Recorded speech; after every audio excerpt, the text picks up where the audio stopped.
tarde a todos.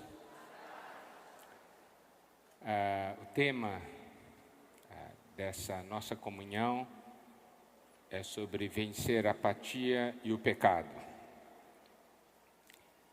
Quem tem problema com essa questão da apatia e pecado, levanta a mão. Ok. A nossa comunhão vai ser uma comunhão bastante tranquila. Nessa questão não tem nada de empolgação. Se essa comunhão vai ou não vai ter resultado, depende da nossa atitude. Nessa tarde, nós queremos nos colocar diante do Senhor, mas esse Senhor, como o nosso médico.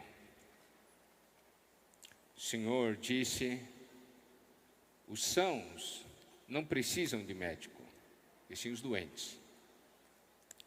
Ele não veio chamar justos, mas veio chamar pecadores. Se você se considera doente e se considera pecador, eu quero falar para você que o Senhor veio por sua causa. Hoje à tarde, nós necessitamos de uma atitude. É de uma atitude como estivéssemos num consultório médico, sendo que o próprio Senhor será esse nosso médico. Nós vamos tocar sobre esse assunto da apatia, do pecado. E aí, há várias etapas. Nós temos a etapa dos sintomas. Aí o médico vai identificar as causas, também vai dar o remédio. Mas tem uma coisa, amados irmãos, amadas irmãs, depois que o médico der o remédio, se você não tomar o remédio, não adianta nada, você perdeu a consulta. Agora, se você tomar o remédio, você vai ficar bom. Tá bem? E questão dos sintomas, a questão das causas e o remédio, não sou eu quem irei receitar. Está tudo aqui nesse livro da vida. Tá? Encontrei todos esses pontos e eu vou passar para vocês. Então, é a palavra de Deus que nos dará a receita e o remédio. Olha, quando o Senhor dá o remédio, é bom tomar. É bom tomar por quê? Porque funciona. Porque Ele nos conhece.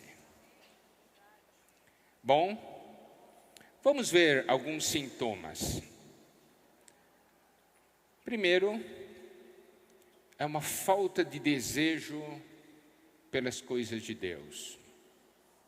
Nenhuma atração pelas coisas de Deus, falta de desejo de orar, de invocar, de vir para as reuniões, de encontrar irmãos. Então, isso é um sintoma. É realmente algo difícil. Eu creio que quando você tem esse sintoma, você não se sente bem. Porque você sabe que tem algo errado com você. É a mesma coisa, por exemplo, fisicamente falando, se você não consegue mais comer, perdeu totalmente o apetite, você fica preocupado, não fica? Porque uma pessoa normal tem apetite. Espiritualmente também é a mesma coisa, você não tem mais apetite. Se não tem apetite é porque está doente. Mas o grande problema é que nós ficamos sem apetite e nós não vamos buscar a cura. A gente fica com aquele sintoma e vai levando como se fosse algo sem importância, mas é algo de muita importância. Por quê? Porque essa falta de apetite vai afetar a sua vida no mundo que há de vir. Não muito nesse mundo. Vai afetar nesse mundo, mas vai afetar no mundo que há de vir. Essa questão de falta de apetite espiritual é uma coisa muito, muito séria. Você está sem desfrute. Parece que Deus ficou longe. Parece que Deus desapareceu. Quem sofre? Quem, ao perder o desfrute, sofre? Levanta a mão. Muito bom. Pelo menos está sofrendo. Sabe que tem algo errado. Outra coisa é o seguinte: pelo fato de não ter essa realidade, quer manter uma vida de aparência. Daí finge estar bem. Você sabe de uma coisa? Fingir estar bem faz multiplicar o sofrimento. Não é? Você está mal, mas você finge estar bem. Aí você se esforça, sofre demais. Irmãos, vou dizer uma coisa: se você não está bem, mostra que não está bem, mas não finja que está bem. Esse fingimento multiplica o sofrimento. Se você finge que está bem, os outros não vão poder te ajudar. Por exemplo, criança não finge. Eu tenho um neto, tem 4 anos, ele é elétrico, a pilha dele não acaba. Você diz, mas se eu olhar para ele está ali no sofá quietinho, né? Parece que a pilha terminou. Eu digo, ele está doente. Não é? Está doente. Por quê? Porque o estado normal dele é estar elétrico, correndo de um lado para outro. Um grande problema que nós temos é que nós sabemos fingir muito bem. Nós não queremos que os outros descubram que nós estamos doentes. Isso é cometer suicídio. Não faça isso. Se você está mal, peça ajuda. Diga para os irmãos, eu estou mal. Mas não finja estar bem. Mas esse aqui são todos sintomas. Aí você sente infelicidade, você não é feliz, você está todo triste. Você sabe, a gente olha para os irmãos e diz assim, esse está alegre, aquele está triste. Se você está triste, se não, é que alguma coisa não está bem. Outro ponto é velhice espiritual. Quando, por exemplo, fisicamente nós vamos ficando velhos, nós perdemos a vitalidade. Nós não fazemos mais as coisas com agilidade. Nós fazemos toda coisa devagarinho. A nossa mente já não funciona bem. A gente esquece um montão de coisas. Então, amados jovens, nós mencionamos aqui uma série de sintomas de que alguma coisa não está bem. Se você tem algum desses sintomas e está aqui sentado, você está no lugar certo. Tá? Porque essa tarde o Senhor quer te curar. Amém? Agora, você tem que ser sincero para o Senhor. E também tem que ser sincero para os irmãos. Não finja. Tenha uma atitude adequada diante do Senhor. Senhor, eu estou aqui e eu quero ser curado. Senhor, fala comigo, me ilumina. Eu quero saber o que está acontecendo comigo. Por que que isso ocorre? Bom, nós listamos uma série de sintomas e agora eu gostaria de ver juntamente com vocês diagnóstico que o Senhor faz da situação. Você sabe, no livro de Apocalipse, capítulo 2 e 3, nós temos as cartas às igrejas. E nessas cartas às igrejas, nós temos coisas muito preciosas. Você sabe, Apocalipse 1 mostra que o Senhor está caminhando no meio dos candeeiros. Ele está caminhando no meio das igrejas, olhando a condição das igrejas. E se Ele está olhando a condição das igrejas, Ele está olhando a condição de cada um de nós, porque é a nossa condição que determina a condição da igreja. Aqui em Apocalipse, vemos o Senhor caminhando no meio dos candeeiros e olhando. Então, saiba de uma coisa: o Senhor sempre está olhando para você. Ele observa suas atitudes, né? Ele sonda sua mente e seus corações, suas mentes e seus corações. Ele olha, ele anda, olha. E nas cartas nós temos diagnósticos. Ele nos fala, nos indica razões. Então, nós vamos ver algumas dessas razões. Em Apocalipse capítulo 2, versículos 4 e 5, a parte A, diz assim: tenho, porém, contra ti que abandonaste o teu primeiro amor. Lembra-te, pois, de onde caíste, arrepende-te e volta à prática das primeiras obras.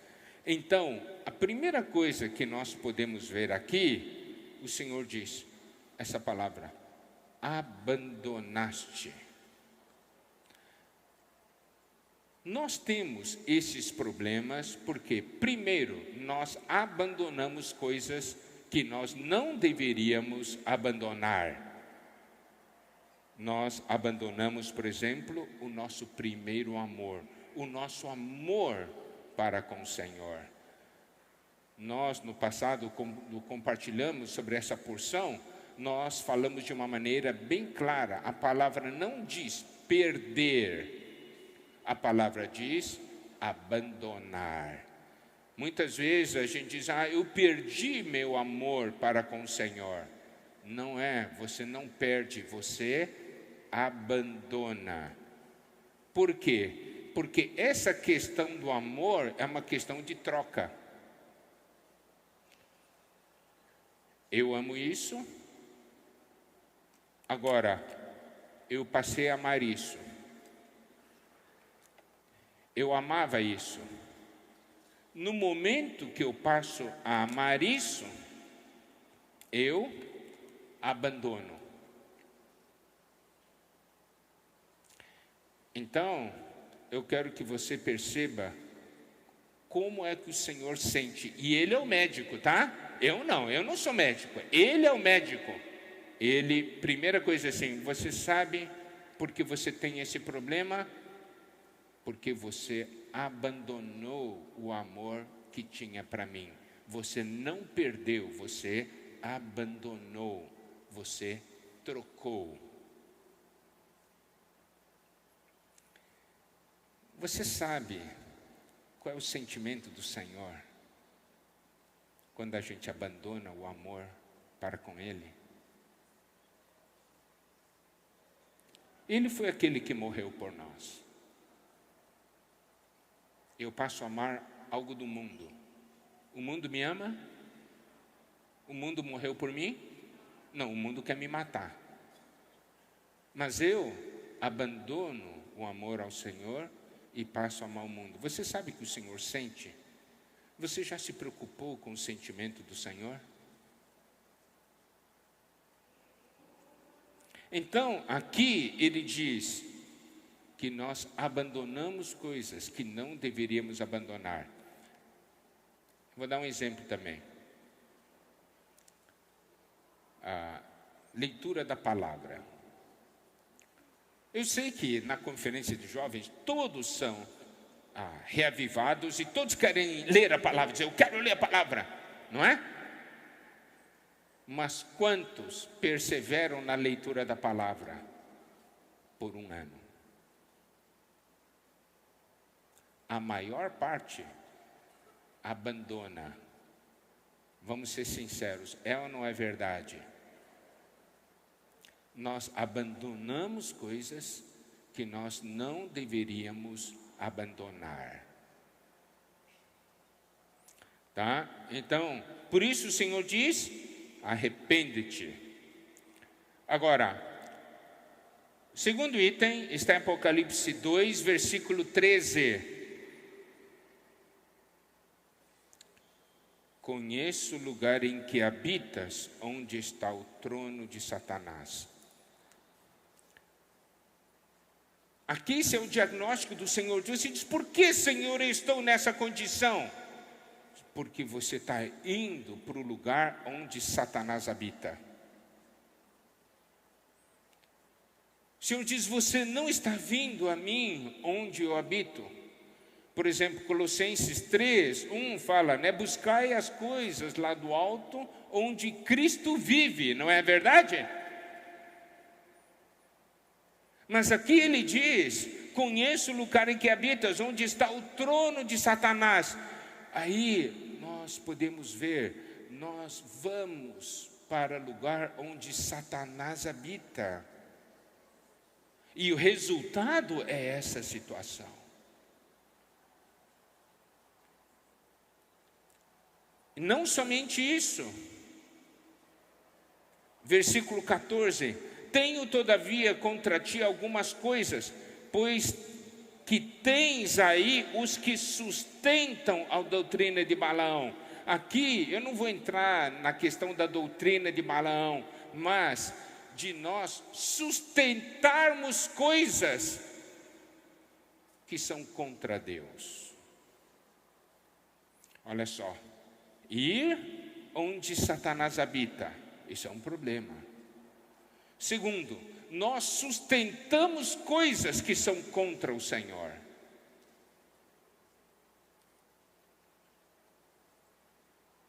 Versículo 15, outro sim, também tu tens os que da mesma forma sustentam a doutrina dos nicolaítas. Está vendo? Essa questão de sustentar coisas que não são aprovadas por Deus.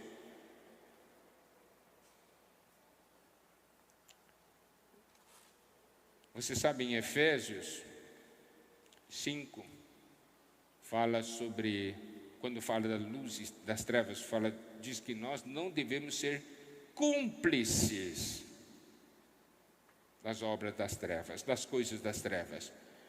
Você é um cúmplice, você talvez não esteja fazendo, mas você sustenta aquele que está fazendo.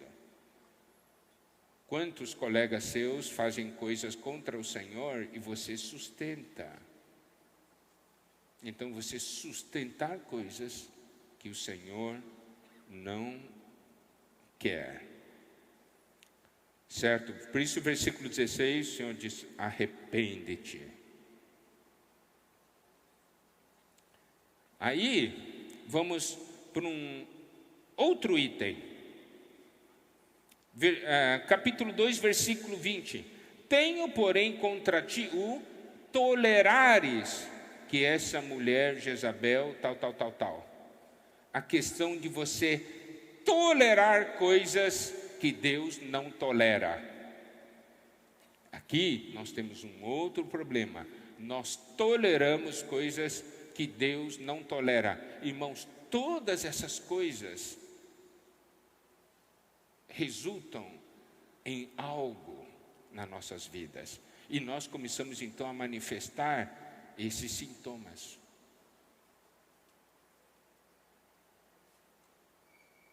Nós toleramos coisas que Deus não quer. Sustentar e tolerar.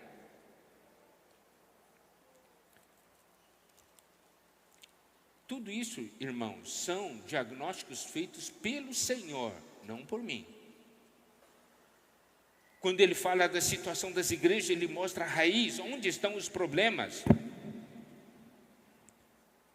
E em Apocalipse 3, a parte B diz, conheço as tuas obras, tens nome de que vives e está morto. Nome de que vive está morto. Esse aqui é uma condição. Mas por quê? Daí o Senhor diz assim: se vigilante, consolida o resto que estava para morrer. Não tenho achado íntegras as tuas obras na presença do meu Deus. Lembra-te, pois, do que tens recebido e ouvido. Guarda-o e arrepende-te. Aqui está a questão. Nós recebemos algo. Nós ouvimos algo. Foi algo que o Senhor deu. Mas nós perdemos por aí. Jogamos fora, nós abandonamos. O Senhor diz: lembra-te, pois, do que tens recebido e ouvido, guarda-o e arrepende-te. Está vendo? O que Deus deu, nós acabamos perdendo. O Senhor diz: pelo menos trata de consolidar o resto. Resultado de perder isso é que nós temos um nome de que estamos vivos e nós estamos mortos. E mais adiante, no capítulo 3, no versículos 15 e 16, fala da mornidão. Mornidão. Por causa do nosso sentimento de que eu estou bem, eu estou bem. Aquele diz assim: estou rico, abastado, não preciso de coisa alguma. Isso quer dizer, eu estou bem. O sentimento de que eu estou bem. Você pode sentir-se bem, mas Deus está se sentindo bem com essa sua situação? Veja, a pessoa diz assim: eu estou bem, estou rico, abastado. E o Senhor diz: você não sabe o que está falando. Você é infeliz, miserável, pobre, cego e nu. Mas é uma coisa que ele não consegue ver. O sentimento é: eu estou bem, eu estou bem. Não confie no seu próprio sentimento, jovem. Você vai no médico, o médico o que é? Você fala as coisas para ele, ele diz: não, eu estou bem, eu estou bem. O médico está olhando para você e diz: está bem, você vai morrer. Quem disse que você está bem? Eu não estou sentindo nada. Aí é que está o perigo. São coisas que você não sente, mas que está matando você.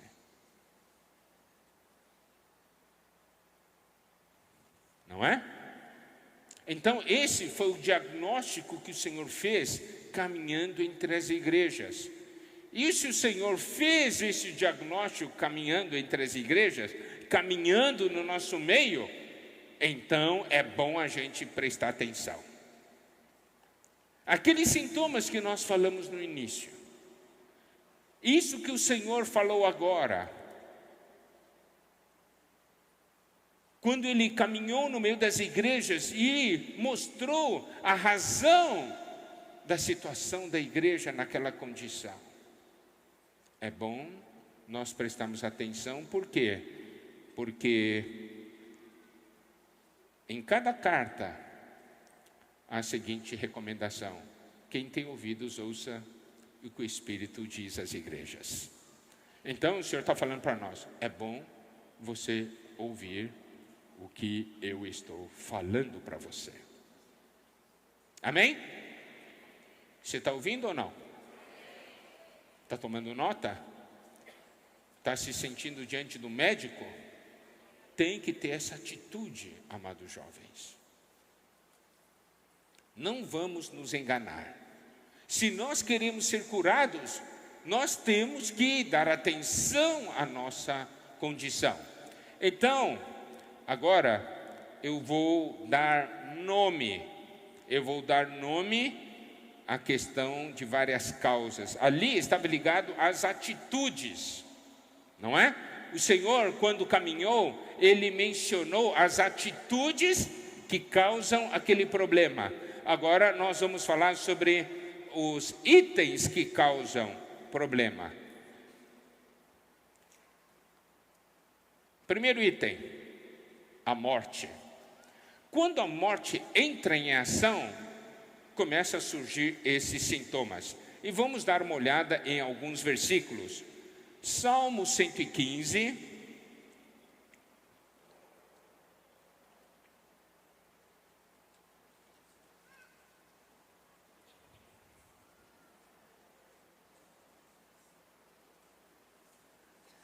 versículos 17 e 18.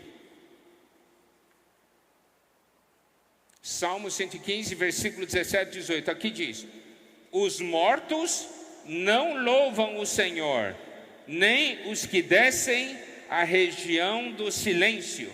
Nós, porém, bendiremos o Senhor desde agora e para sempre. Olha o que esse versículo diz: os mortos não louvam o Senhor. Você chega na reunião, está todo mundo louvando o Senhor, mas você não está louvando. Qual que é o diagnóstico? Está morto. A morte grudou em você.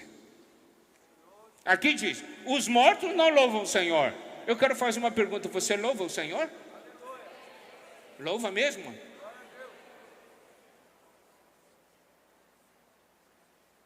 Morto. Os mortos não louvam. Salmo 88.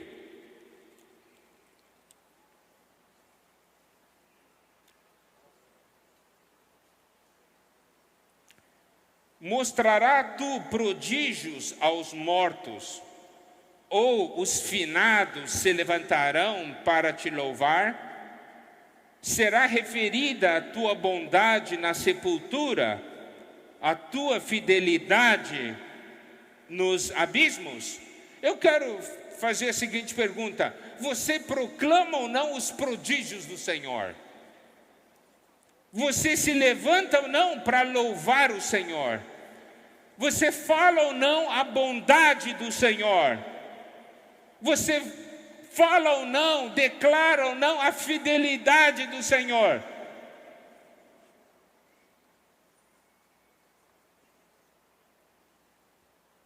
Você pode ver: mostrará tu prodígio aos mortos, ou os finados se levantarão para te louvar? Será referida a tua bondade na sepultura, a tua fidelidade nos abismos? Você declara a fidelidade do Senhor? Não, então está no abismo. Você fala da bondade do Senhor? Não, então você está na sepultura. Você louva o Senhor? Não, então você está morto. O negócio é sério ou não é? Não sou eu que estou falando. É a palavra de Deus que está falando. Está começando a ficar preocupado ou não? Quem está começando a ficar preocupado, levanta a mão. Tem que ficar preocupado mesmo. Você diz assim: puxa, eu achava que estava bem. Eu achava que o médico ia me elogiar, dizer assim: ó, você está nota 10. E de repente o médico olhando para você: não sabe onde é que você está? Acho que você está na sepultura, viu? Você está no abismo. Oh, eu estou? Eu acho que você já morreu e não sabe, está andando por aí.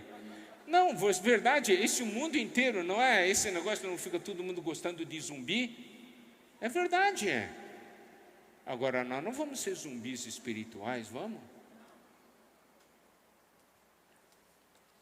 Isso é questão de morte. Olha só agora, Provérbios 21, 16. Eu estou dando os versículos aqui, irmãos, para esse aqui, porque esse aqui é o diagnóstico do médico. Provérbio 21, 16. O homem que se desvia do caminho do entendimento, na congregação dos mortos repousará. Olha só, existe o caminho do entendimento, que é o caminho da palavra. Se você se desvia desse caminho, sabe onde é que você vai descansar? Na congregação dos mortos. Graças a Deus que nós estamos na vida da igreja, né? É a congregação dos vivos, não é a congregação dos mortos.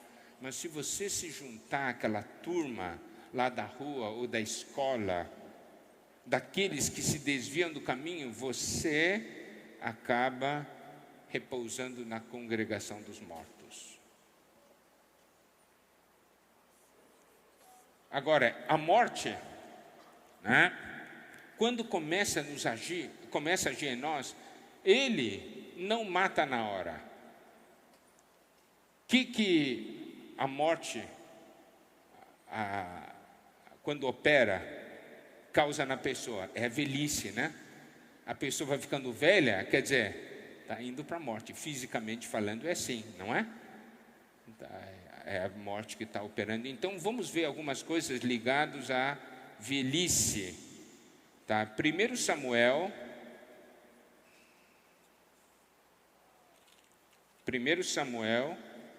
capítulo 4, versículo 15.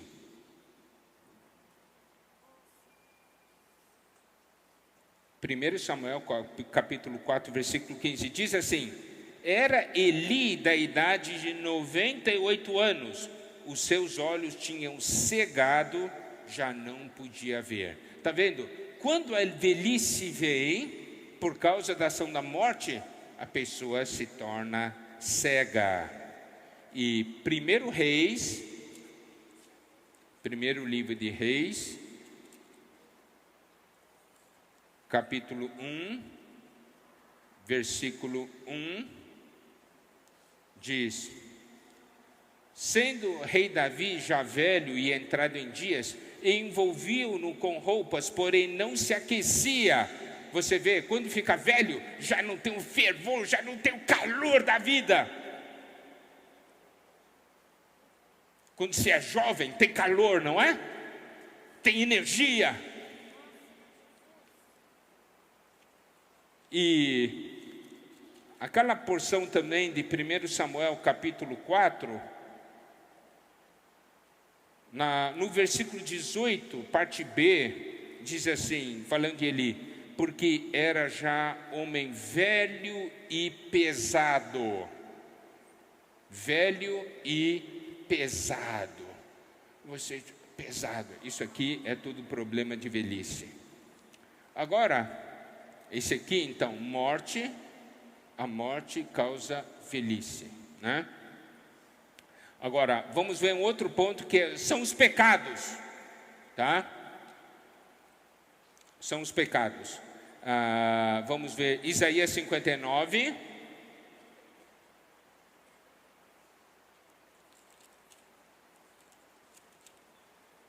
Versículos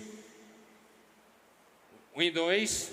Eis que a mão do Senhor não está encolhida para que não possa salvar, nem surdo o seu ouvido para não poder ouvir. Sabe, jovens, esse versículo 1 é um versículo muito interessante. Por quê?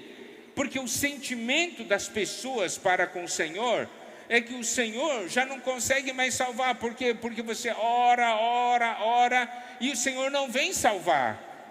E daí diz, nem surdo o seu ouvido para não poder ouvir. Então diz, Senhor, você não está mais ouvindo as minhas orações? Por quê? Eu estou pedindo tanto. Aí o versículo 2 diz a razão: mas as vossas iniquidades fazem separação entre vós e o vosso Deus, e os vossos pecados encobrem o seu rosto de vós, para que vos não ouça. Aí a gente descobre uma coisa: pecado é algo terrível. Sabe o que o pecado faz? Pecado faz separação entre nós e Deus, e encobre o seu rosto de nós, tal forma que o Senhor não pode nos ouvir. Aqui a palavra indica claramente: porque eu oro e o Senhor não escuta, porque o Senhor não vem me salvar. Uma das razões é essa, que assim, são os nossos pecados. E outra coisa é o seguinte: hoje ninguém mais fala de pecado. Eu me lembro, quando era criança, morava no interior do Rio Grande do Sul, as pessoas na rua falavam: não faz isso, isso é pecado. Hoje você escuta alguém falando isso? Não faz isso, hoje é pecado, isso é pecado? Não, ninguém fala. E a Bíblia fala ou não fala? Fala e muito. Pelo fato do mundo não falar, não se falar mais isso, nós perdemos a sensação do pecado. E se perde a sensação do pecado, não se acha pecador. Isso é grave, muito grave. Quem se considera pecador, levanta a mão. Louvado seja o Senhor, isso é muito bom. Isso é muito bom. Não é que seja bom a gente ser um pecador, estou dizendo, Saber que a gente é pecador é bom. Entendeu? Saber que a gente é pecador, isso é muito bom. Então, essa questão, a questão do pecado. E essa questão do pecado é muito perigoso, por quê? Porque vamos dar uma olhada agora, Romanos capítulo 5.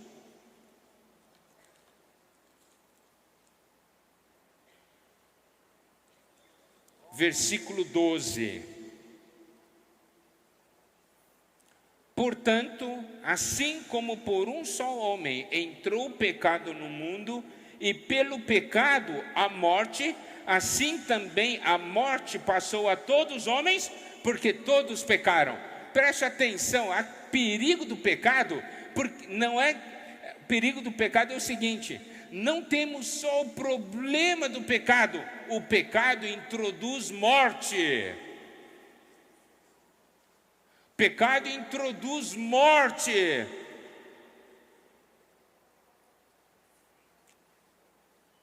Se eu tivesse umas balas aqui e oferecesse, queria aceitar bala. Agora, se eu falar o seguinte: nessa bala tem veneno, quem aceitaria minhas balas? Ué, ninguém mais levanta a mão? As balas que o mundo oferece têm veneno. Não mata você na hora, mata aos poucos. Mata aos poucos. Então, pecado vem e por causa do pecado a morte entra. Lembre-se disso, amados jovens. Aqueles sintomas que temos é porque a morte está agindo. A morte está operando em nós. E eu quero falar uma coisa, queridos jovens. Eu peco também. Sabia disso? Eu peco também. E quando eu peco, esse sintoma aparece. Esse sintoma aparece. E sabe o que eu faço? Eu corro desesperadamente para o Senhor. Porque tem um antídoto, né? Tem um remédio. Eu vou e tomo o remédio na hora.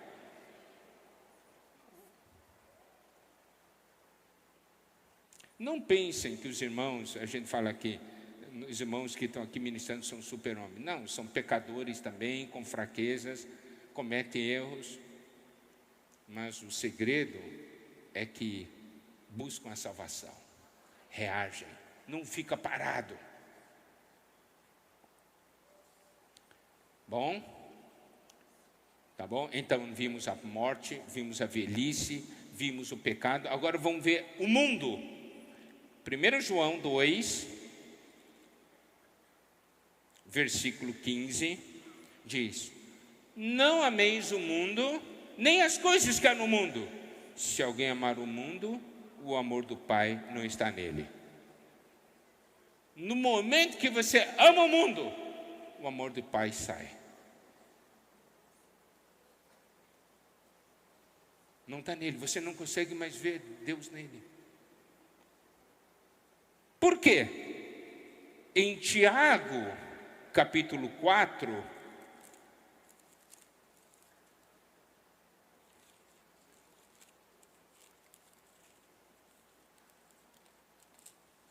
versículo 4, diz: infiéis, não compreendeis que a amizade do mundo é inimigo de Deus? Aquele, pois, que quiser ser amigo do mundo, constitui-se inimigo de Deus.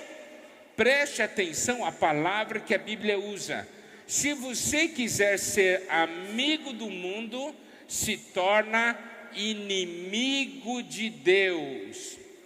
Inimigo de Deus. Você diz assim: amar o mundo faz mal ou não faz mal? Não faz tanto mal. Eu quero fazer a seguinte pergunta: quem aqui tem coragem de levantar e falar: eu sou inimigo de Deus? Tem coragem? Tem ou não tem? Tem? Alguém aqui tem coragem de falar e declarar assim: eu sou inimigo de Deus? É forte, não é? É forte, não é? Mas você sabe, na hora que você ama o mundo, você está declarando para o universo que é inimigo de Deus. Amar o mundo faz mal ou não faz mal? É perigoso ou não é perigoso? É.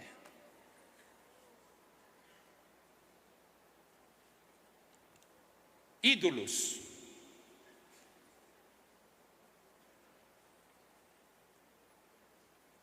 Quem tem ídolos? Você é idólatra? Sim ou não?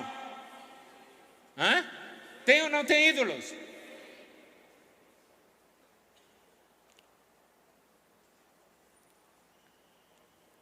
Eu estava num país e eu fui dar uma conferência. Perguntei para os irmãos, né? Eram jovens. Perguntei para eles: você tem ídolo? Não sei. Acho que não. Sabe a melhor forma de saber se você tem ou não tem ídolo? Não é porque tem muita coisa conceitual. Você diz: não, eu gosto daquilo, mas aquilo não é ídolo para mim. Então, esse sentimento assim, acho que aquilo não é ídolo, não. Bom, irmãos, eu vou dizer uma coisa. Isso não é uma questão doutrinária ou teórica. Basta ver o sintoma. Você pode dizer: irmão Miguel, eu gosto disso, mas isso não é meu ídolo.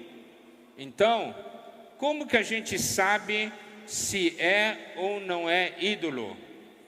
Em Salmo 135, versículo 18, diz assim: como eles se tornam os que os fazem e todos os que neles confiam. Esse versículo diz: aqueles que confiam em ídolos, que têm ídolos, né, se tornam como os ídolos. Então, vamos ver os sintomas. Como os ídolos são? Tem boca e não falam. Tem olhos, não veem. Tem ouvidos, não ouvem.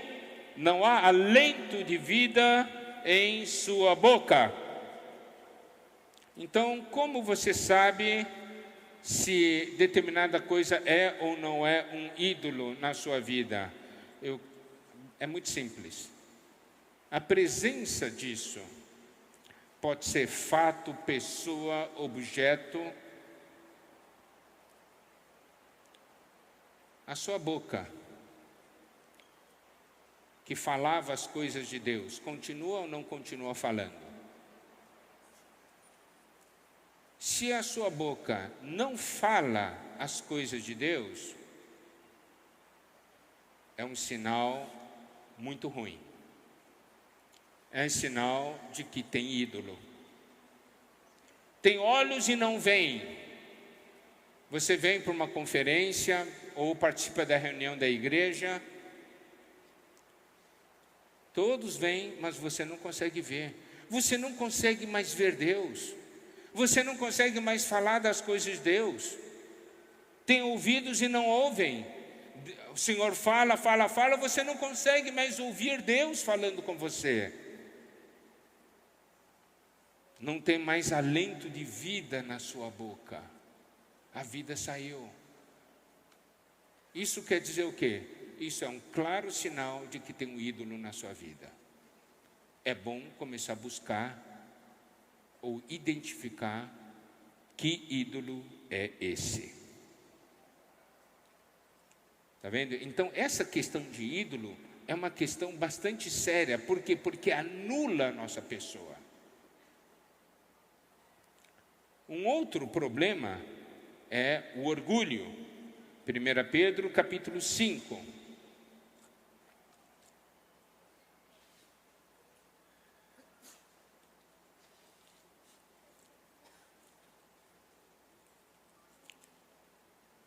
Versículo 5, parte B. porque Deus resiste aos soberbos, contudo, aos humildes concede a sua graça. O orgulho, achamos que nós somos alguma coisa, e por isso nós não sentimos necessidade de Deus, porque eu tenho orgulho e eu acho que eu sou alguma coisa. A Bíblia diz: Deus resiste. Significa o quê? Que sai contra.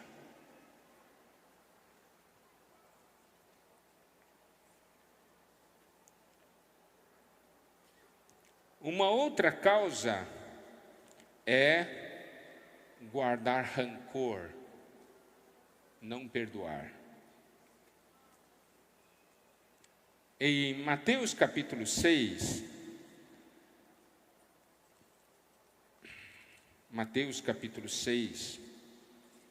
quando o Senhor ensinou a orar, depois que ele ensinou a oração, ele disse assim, no versículo 14: porque se perdoardes aos homens as suas ofensas, também vosso Pai Celeste vos perdoará. Se, porém, não perdoardes aos homens as suas ofensas, tampouco vosso Pai vos perdoará vossas ofensas. A questão do perdão. Sabe, perdão é muito importante nas nossas vidas. Amados irmãos, quando você não perdoa, Deus também não perdoa você. E sabe o que acontece? Aquilo vai acumulando, se torna um peso tão grande, você acaba entrando em depressão. Você acaba esmagado por isso.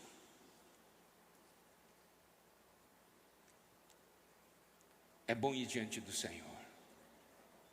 Nós vamos ver daqui a pouco como vamos olhar a parte do remédio, a parte da cura, mas essa questão de não perdoar é um problema. E outro problema é a incredulidade. Hebreus capítulo 3, versículo 12. Tende cuidado, irmãos, jamais aconteça haver em qualquer de vós perverso coração de incredulidade que vos afaste do Deus vivo. A incredulidade nos afasta de Deus. Você está hoje à tarde aqui. Você crê que o Senhor pode curar você? Se você crê, você é abençoado, você é bem-aventurado. Se você não crê, isso vai afastar você de Deus. Bom, nós identificamos também aqui muitas causas. Isto tudo a palavra de Deus nos mostra. Isso aí, você diz assim: amiguinho, tio, eu vou morrer de jeito aí, tá louco? Você falou dos sintomas, dos problemas e das causas aí. Eu estou com tudo isso aí, eu vou morrer. Mas o Senhor ama você. Agora nós vamos para o lado bom, vamos para o lado da cura, né? Chega de ouvir coisa que massacra, coisa aqui. Eu estou vendo que vocês estão tudo esmagados assim, está tudo para baixo. Mas é bom saber e sentir que o negócio é sério. Então, vamos lá. Como nós vimos naquele versículo, João 5:25.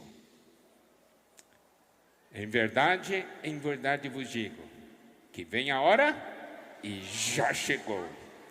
Vem a hora e já chegou, em que os mortos ouvirão a voz do Filho de Deus, e os que ouvirem viverão. Amém!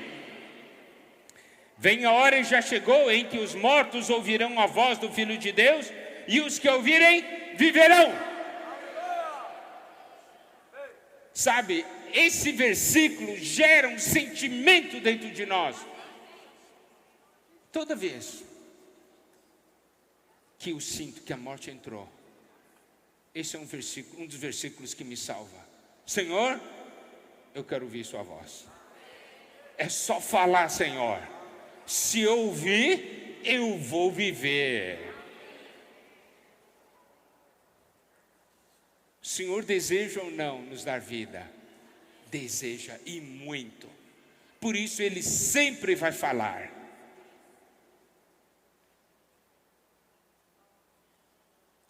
Então, esse aqui é um item tremendo.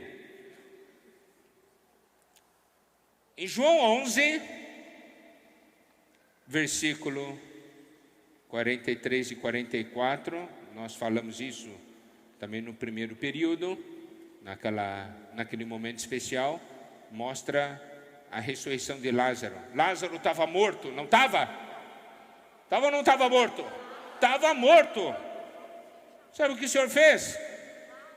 Ele diz, em 43, tendo dito isto, clamou em alta voz: Lázaro, vem para fora!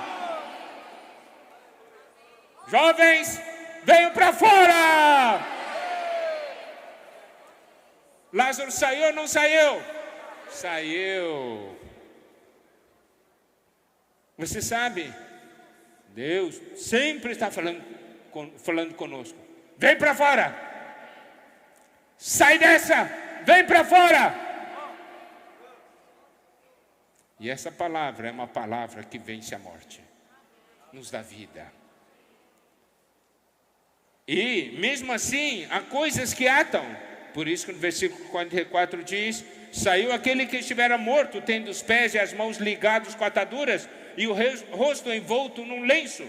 Então lhes ordenou Jesus: desatai-o e deixai-o ir. Sabe, não é só uma questão da morte, tem também as ataduras. O Senhor deu a ordem: Lázaro, vem para fora. A palavra do Senhor deu vida. E aqueles que estavam ao redor desataram Lázaro. E ele pôde ir. Uma outra porção da palavra que é tremenda, que é sempre encorajamento para nós, está em Ezequiel 37, onde nós temos a visão daquele vale de ossos secos. Muitas vezes, quando a gente chega numa conferência de jovens, eu não digo que isso aconteça aqui, mas algumas vezes acontece. Quando a gente olha aqueles jovens tudo, parece um vale de ossos secos. Parece um vale de ossos secos. Você diz assim: Senhor Jesus, o que eu estou fazendo aqui? Olha só, Ezequiel 37:1. Veio sobre mim a mão do Senhor, ele me levou pelo Espírito do Senhor e me deixou no meio de um vale que estava cheio de ossos, e me fez andar ao redor deles. Eram muito numerosos na superfície do vale e estavam sequíssimos. Os ossos estavam secos, significa estava morto já há muito tempo. Então me perguntou: filho do homem, acaso poderão reviver esses ossos? Respondi: Senhor Deus, tu o sabes. A pergunta é difícil, Você olha aquele monte, tudo osso seco e sequíssimo, morto já há muito tempo. Você pergunta para os irmãos, como é que esses jovens assim, olha, irmão Miguel já está há anos desse jeito. Você diz: puxa, esses ossos estão sequíssimos. Daí, o senhor pergunta: e aí, esses ossos poderão reviver? Deus, você que sabe. Eu não posso fazer nada. Você que sabe. Aí, disse-me ele: profetiza esses ossos e diz-lhes: ossos secos, ouvi a palavra do Senhor. Eu quero dizer uma coisa: se hoje você está sentado aqui e se acha um osso, e um osso sequíssimo, saiba de uma coisa: o Senhor nos diz: profetiza esses ossos e diz-lhe: ossos secos, ouvi a palavra do Senhor. Você que se acha um osso nessa tarde, ouça o que o Senhor vai falar. Assim diz o Senhor Deus a esses ossos: eis que farei entrar o Espírito em vós e vivereis. Porei tendões sobre vós, farei crescer carne sobre vós estenderei pele, e porei em vós o Espírito, e vivereis, e sabereis que eu sou o Senhor. Você vai viver. Então profetizei segundo me for ordenado. Enquanto eu profetizava, ouvi ruído, barulho de ossos que batiam contra ossos e se ajuntavam, cada osso ao seu osso. Olhei, eis que havia tendões sobre eles, cresceram as carnes, se estendeu a pele sobre eles, mas não havia neles o espírito. Você vê, primeiro, esses ossos se juntaram, daí veio carne e tendões, mas ainda estavam paradões. Eu não sei em que estágio hoje estamos aqui, mas muitas vezes a gente chega no lugar da palavra, já não é mais osso, já tem carne e tudo, mas está todo mundo parado, paradão.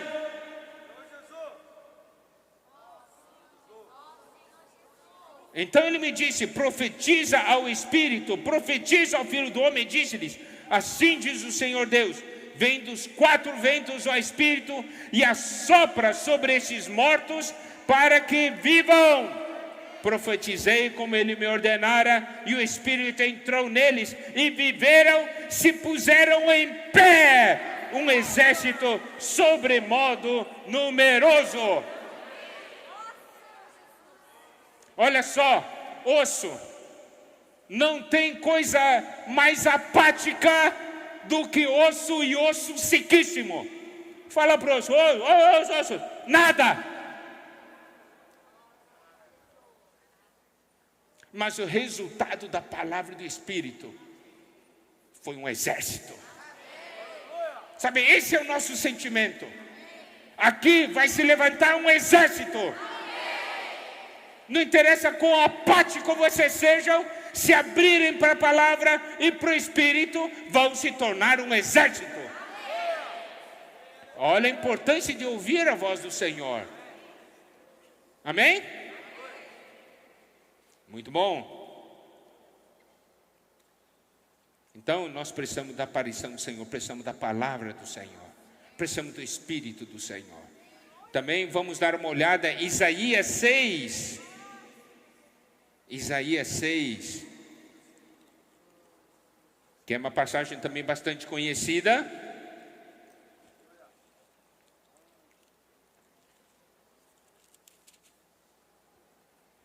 Isaías já era profeta, mas daí ele teve uma experiência. Ele já era profeta, mas essa experiência levou ele para um outro nível.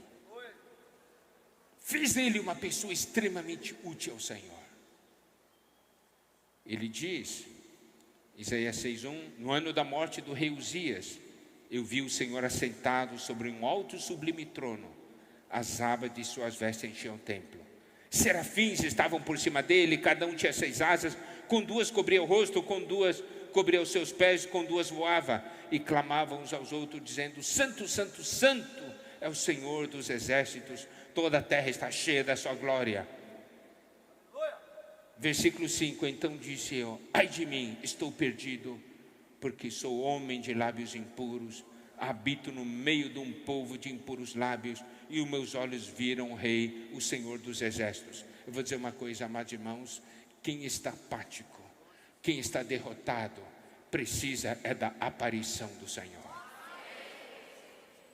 Nós devemos dizer: Senhor, apareça para mim. Quando o Senhor aparece, quando nós vemos a sua glória, eu vou dizer uma coisa, amados irmãos: o Senhor não precisa falar muita coisa, nós vemos a nossa condição.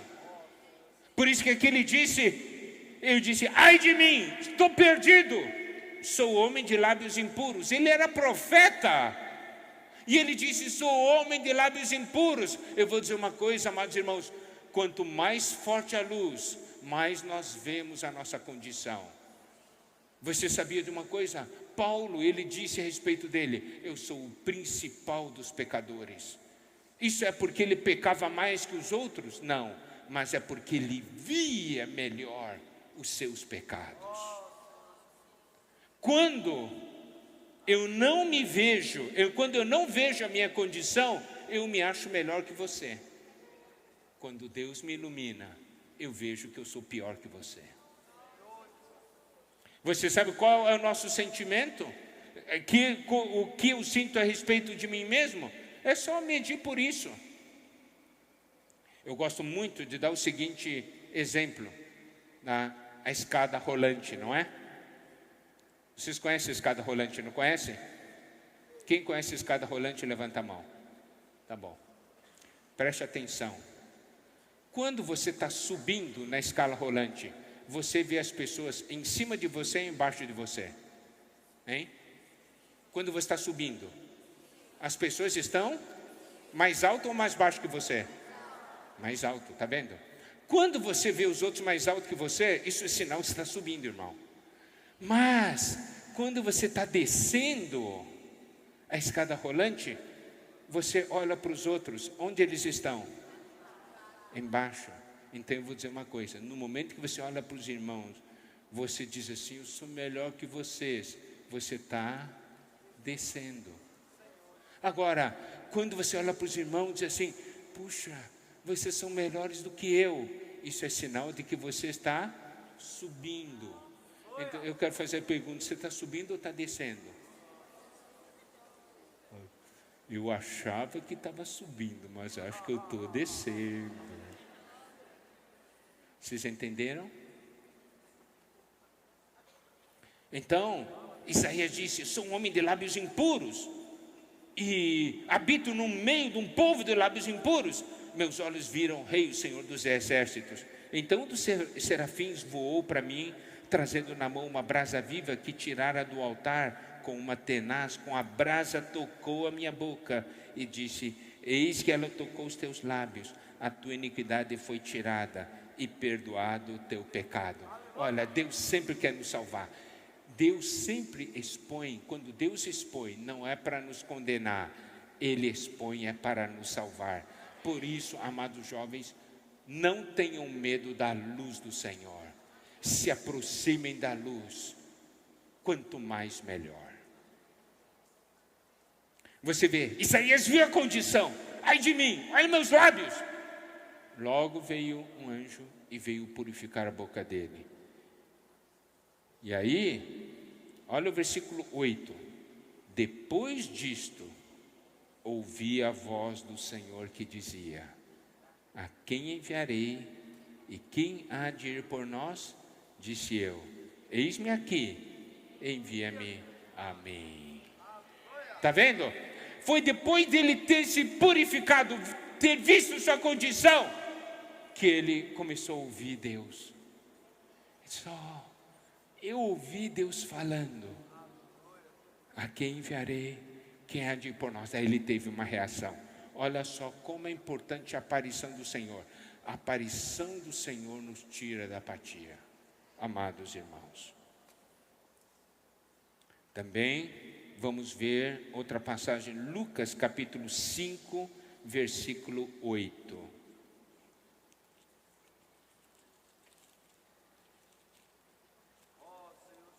Lucas capítulo 5, versículo 8. Quando teve aquele episódio da pesca maravilhosa, versículo 8, vendo isto, Simão Pedro prostrou-se aos pés de Jesus, dizendo, Senhor, retira-te de mim, porque sou pecador. Preste atenção a essa passagem. Eles tinham pescado a noite toda, não tinham pego nada. O Senhor entrou no barco deles, né, para falar para as multidões, né? E depois de ter falado, ele falou, vamos lá para o fundo, faz-te ao largo, lança a rede. Eu falei, Senhor, lançamos a rede a noite inteira, não pegamos nada. Mas sobre suas palavras lançarei a rede. Eles apanharam os peixes. O Senhor falou alguma coisa de pecado com Pedro? Não. Repreendeu Pedro? Não. Olha só. Pegaram um montão de peixe. Pedro, quando viu, ele se prostrou aos pés do Senhor e disse, Senhor, retira-te de mim, porque sou pecador. A presença do Senhor ali e o que o Senhor tinha feito trouxe luz para Pedro. Não precisava, o Senhor não precisava falar nada. Aquela luz brilhou e ele viu sua condição. Eu sou um pecador. Os irmãos percebem? Olha essa atitude. Deus já fez tanto em nossa vida. Teve alguma vez que a gente teve esse tipo de atitude?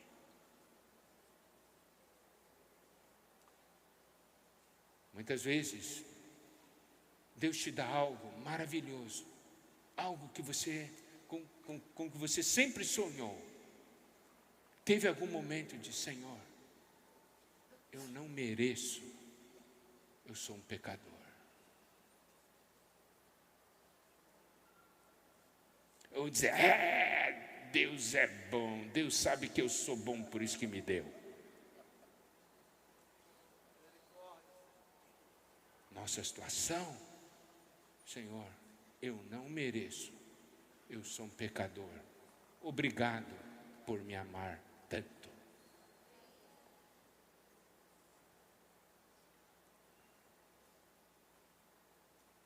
Então, sabe, quando a luz vem,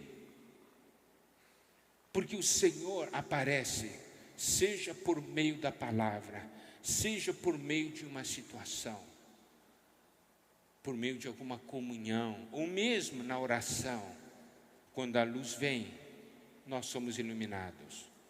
E quando nós somos iluminados, nós devemos ter determinadas atitudes.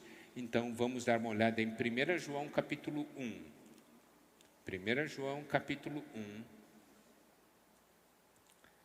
A partir do versículo 5 diz o seguinte: ora, a mensagem que da parte dele temos ouvido e vos anunciamos é esta, que Deus é luz e não há nele treva nenhuma. Se dissermos que mantemos comunhão com ele e andamos nas trevas, mentimos e não praticamos a verdade. Você mantém comunhão com o Senhor? Não é uma questão de falar, é uma questão de você anda na luz ou anda nas trevas. Se porém andarmos na luz como ele está na luz, mantemos comunhão uns com os outros, e o sangue de Jesus, seu Filho, nos purifica de todo pecado. Versículo 9: se confessarmos os nossos pecados, ele é fiel e justo para nos perdoar os pecados e nos purificar de toda injustiça. Amados irmãos, nós precisamos conhecer a obra redentora de Cristo, o que Cristo cumpriu por nós ali na cruz. Nós precisamos saber disso, nós precisamos conhecer isso. Aqui diz, se confessarmos nossos pecados, ele é fiel e justo. Ele não pode negar a si mesmo, ele não pode negar a justiça dele. Se você confessar os seus pecados, você sabe, Deus é obrigado a te perdoar. Sabia disso? Deus é obrigado a te perdoar, porque perdão é baseado na justiça, e a morte de Cristo atendeu à justiça de Deus.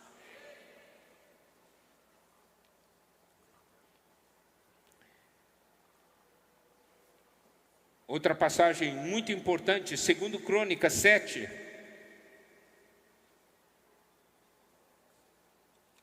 Segundo Crônicas 7.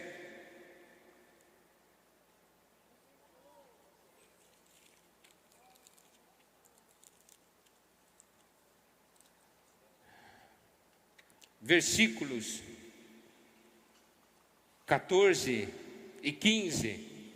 São versículos bem conhecidos, porque nós cantamos muitas vezes esses versículos. Se o meu povo, que se chama pelo meu nome, se humilhar, orar e me buscar. Preste atenção. Se humilhar, orar, me buscar.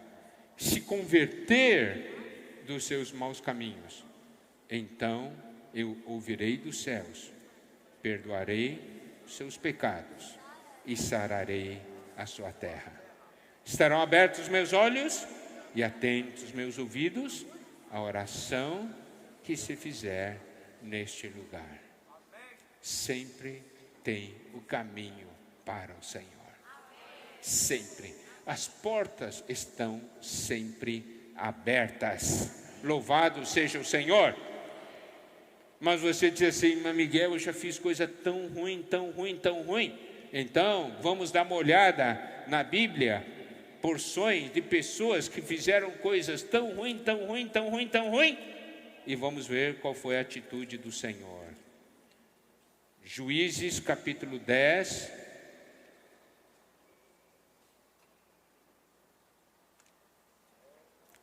Tem a partir do versículo 10, o povo de Israel clama ao Senhor, disse, contra ti nós temos pecado, deixamos nosso Deus, servimos a Balins. Daí o Senhor disse assim, vocês me deixaram, agora clama para esses deuses que vocês escolheram, peça para eles livrarem você. Vocês não me deixaram, foram buscar outros deuses. Versículo 15, mas os filhos de Israel disseram ao Senhor, temos pecado, faze-nos tudo quanto te parecer bem, porém livra-nos ainda dessa vez. E tiraram os deuses alheios do meio de si, serviram ao Senhor.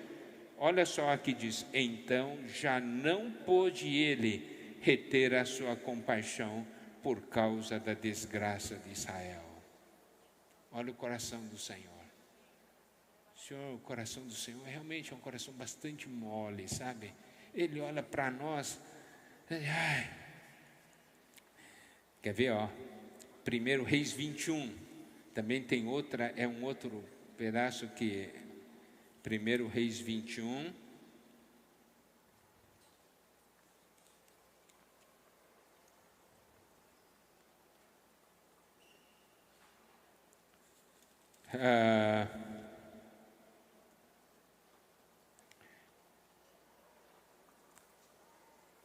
Versículo 25 em diante. Olha só, Acabe, queria aquele pedaço de terra que era de Nabote, ele não quis dar, daí Jezabel matou aquele homem, e Acabe tomou posse daquela terra, e o Senhor então exerceu o julgamento sobre ele.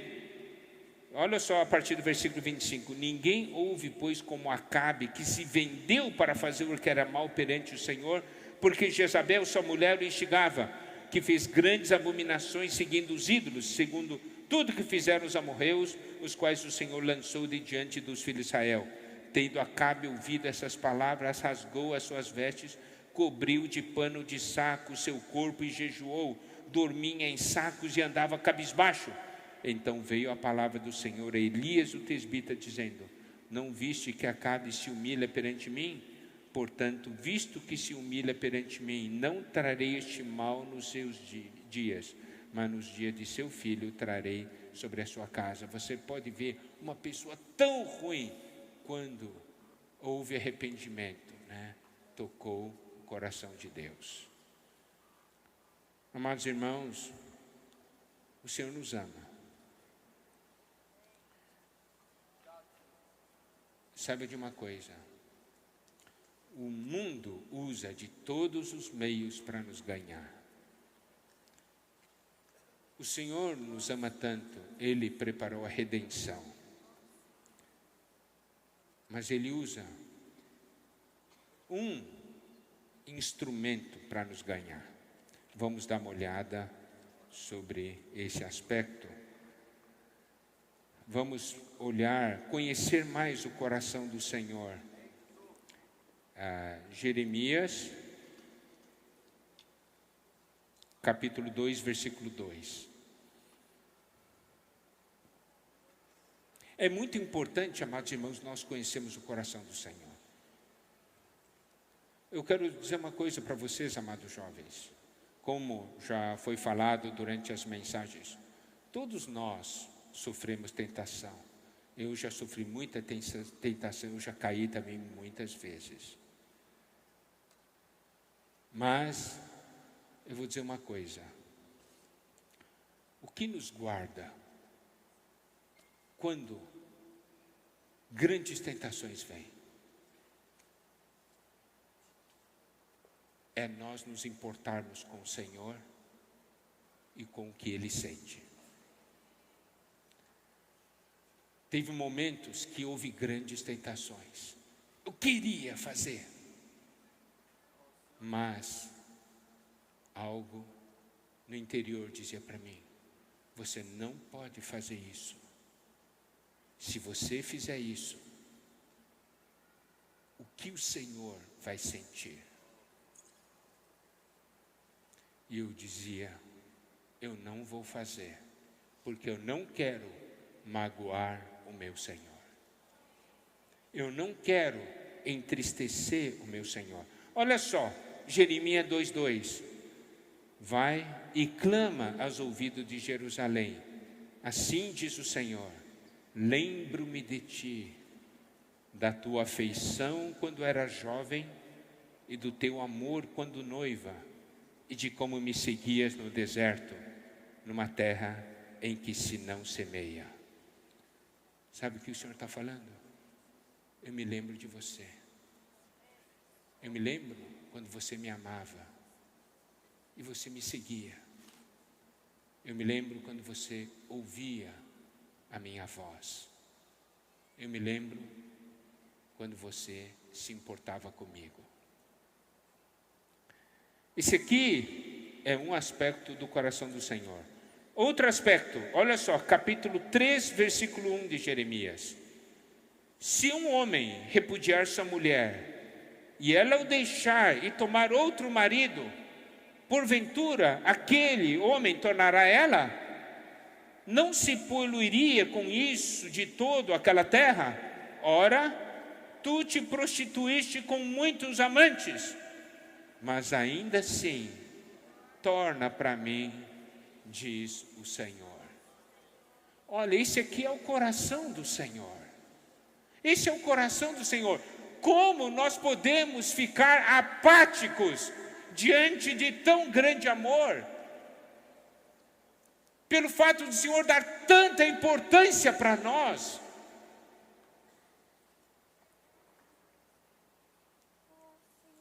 Jeremias 31, versículo 3. De longe se me deixou ver o Senhor dizendo: com amor eterno eu te amei, por isso com benignidade te atraí. Com amor eterno eu te amei, por isso com benignidade te atraí. 2 Coríntios capítulo 5.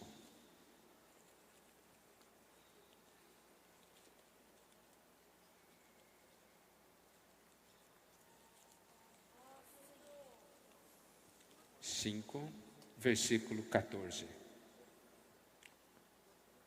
Pois o amor de Cristo nos constrange, julgando nós isto: um morreu por todos, logo todos morreram. 15. Ele morreu por todos, para que os que vivem não vivam mais para si mesmos, mas para aquele que por eles morreu e ressuscitou. Aqui, amados irmãos, nós podemos ver, quando o Senhor aparece para nós, nós somos curados, porque Ele fala conosco, Ele nos dá do seu Espírito, Ele nos dá vida e Ele manifesta seu amor. Sabe? O instrumento que Deus usa, que o Senhor usa, é o amor dEle. Ele nunca vai te obrigar, Ele vai sempre te atrair. Te atrair com o amor dEle. Mas, irmãos, eu sigo até hoje ao Senhor, porque eu sou atraído por Ele, pelo amor dEle. Eu não mereço, mas Ele me ama. Amém? Então, amados irmãos, é muito importante nós termos essa percepção. Agora, eu vou dar uma conclusão. Eu vou concluir com o que aconteceu na cruz. Eu espero que, ao compartilhar com vocês sobre o que aconteceu ali na cruz, possamos sempre se lembrar disso e aplicar essa realidade, essa visão, a obra do Senhor e a sua maravilhosa pessoa nas nossas vidas.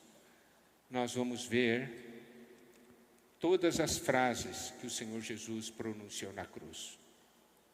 E essas frases que o Senhor pronunciou na cruz revelam o que estava ocorrendo naquele momento.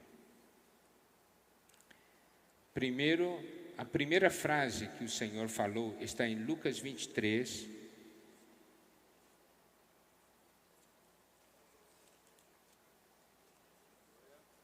versículo 34. Essas frases são segundo uma ordem dentro do tempo, tá? Primeira frase, versículo 34. Contudo, Jesus dizia: Pai, perdoa-lhes, porque não sabem o que fazem. Vocês sabem, quando Cristo estava na cruz, as pessoas estavam zombando dele. Essas pessoas por quem ele estava morrendo, estavam zombando dele. O Senhor não condenou. O Senhor disse: Pai, perdoa-lhes, porque não sabem o que fazem. Você sabe, o perdão de Deus tem como base a obra redentora de Cristo. Quando o Senhor Jesus estava na terra, todas as vezes que ele disse: estão perdoados os teus pecados, ele estava colocando nessa conta corrente que ele iria pagar. Porque a justiça de Deus não deixa nenhum pecado impune. Preste atenção, nenhum pecado fica impune. Alguém tem que pagar. Quem não tem o Senhor, ele paga. Quem recebeu o Senhor pagou. Eu vou dizer uma coisa, amado jovem: cada pecado que você comete e eu cometo, o Senhor pagou. E teve preço. E o preço foi caro. Não devemos tomar o sangue do Senhor como detergente.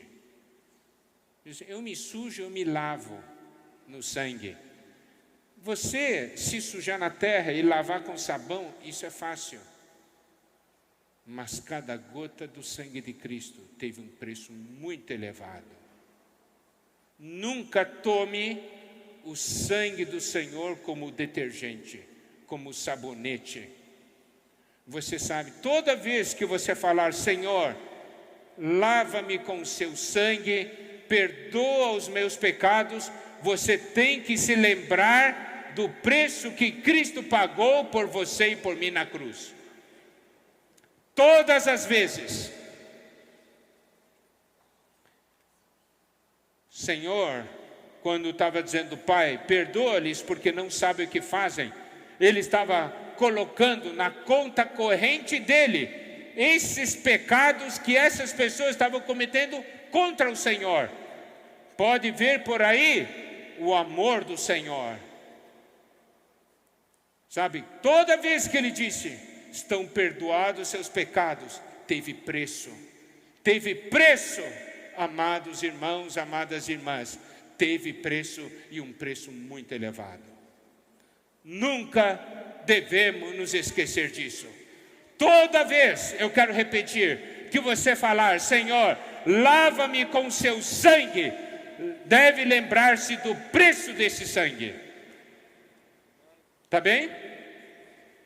Então essa foi a primeira frase que o Senhor. Segunda frase está 23, Lucas 23, versículo 43. Por causa da obra da redenção dele, tem esse resultado. Jesus lhe respondeu: em verdade te digo que hoje estarás comigo no paraíso. Está vendo? Porque Ele pagou o preço, nós podemos estar com Ele. Lembre-se de uma coisa: nós podemos estar na presença do Senhor, teve um preço. Toda vez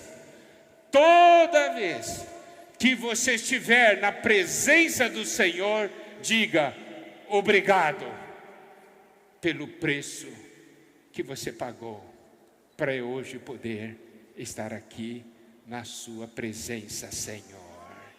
A presença do Senhor custou preço, não foi barato. Não foi barato. Poder desfrutar da presença do Senhor teve preço. Terceira frase, João 19.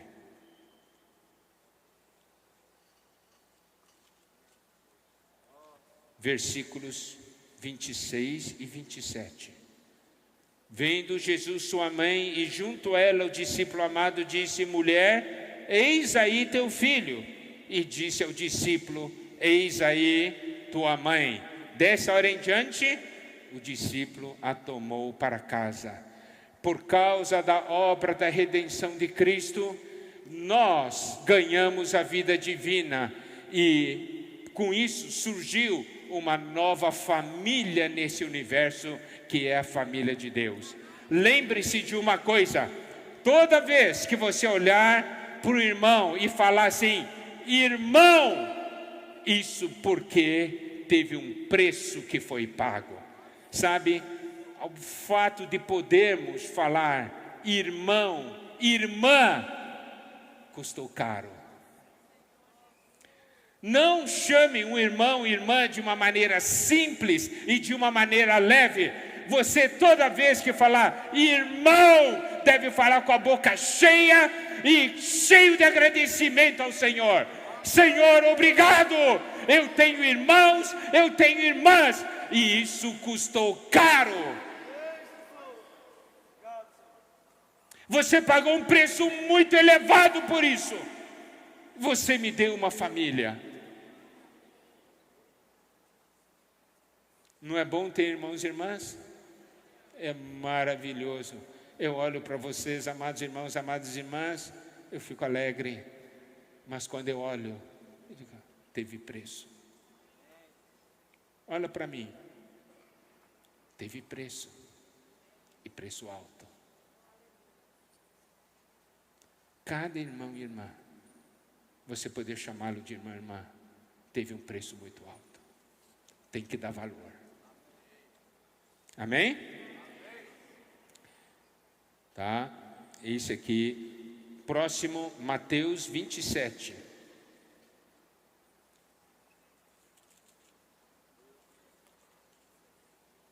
Versículo 46. Né?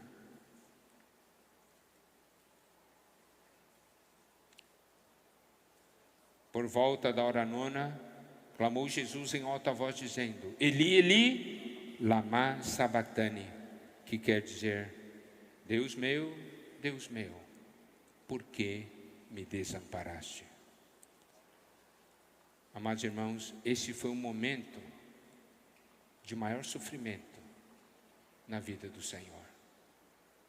Porque a partir desse momento, Deus começou a julgá-lo. Você sabe, o Senhor Jesus sempre chamava Deus de Pai, não é? Sempre chamou, porque Ele vivia na comunhão com o Pai. Você sabe que na história do Deus Trino, o Filho teve sempre comunhão com o Pai. Desde a eternidade passada, preste atenção, desde a eternidade passada até aquele momento, nunca a comunhão dele com o Pai tinha sido rompido. Mas naquele dia, por minha causa e por sua causa, a comunhão do Filho e o Pai foi cortada. Porque naquele momento os meus pecados estavam sobre ele, Os seus pecados estavam sobre ele. Ele não podia chamar Deus de Pai. Naquele momento ele estava sendo julgado. Você sabe o sofrimento do Senhor por causa disso? Nunca, desde a eternidade passada até aquele dia, nunca havia rompido essa comunhão, mas naquele momento foi rompido. Olha o preço que o Senhor pagou por você e por mim. Deus meu, por que me desamparaste? Daí Deus falou, foi por causa do Miguel, foi por causa da Maria, foi por causa do João, foi por sua causa e por minha causa, que o único momento em que a comunhão foi cortada ocorreu. Você sabe o que é o preço disso? João 19, 28 é a próxima frase.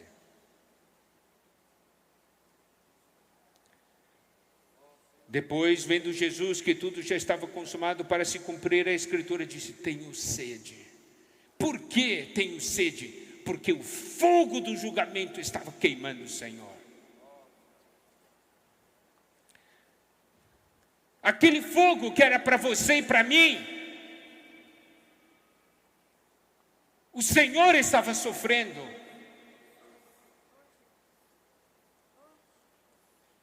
Toda vez que você lê a Bíblia, chegar aqui, olhar isso aqui, diga: foi por mim. Diga para o irmão que está ao seu lado: foi por mim.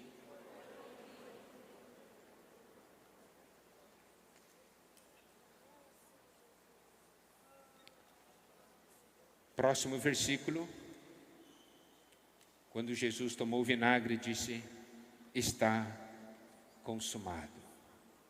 Significa terminou, concluiu a obra da redenção. O preço foi elevado, irmãos. Ele consumou a obra. E a última frase está em Lucas 23, 46.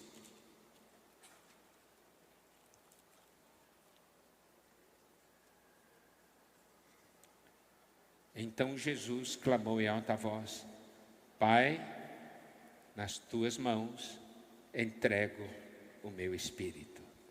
Dito isto, expirou. Você pode ver, amados irmãos, depois que ele consumou essa obra, a comunhão foi restabelecida. Ele pôde chamar Deus novamente de Pai. Olha só a doçura, mesmo a questão do sofrimento, mas no final ele tinha consumado tudo. Ele falou: Pai, nas tuas mãos entrego o meu espírito. E eu vou acrescentar: e ele, ao olhar para você hoje sentado aqui, ele diz o seguinte: valeu a pena. Por você eu passaria tudo de novo. Você pode permanecer apático. Você pode permanecer indiferente a esse amor. Você pode desprezar esse amor.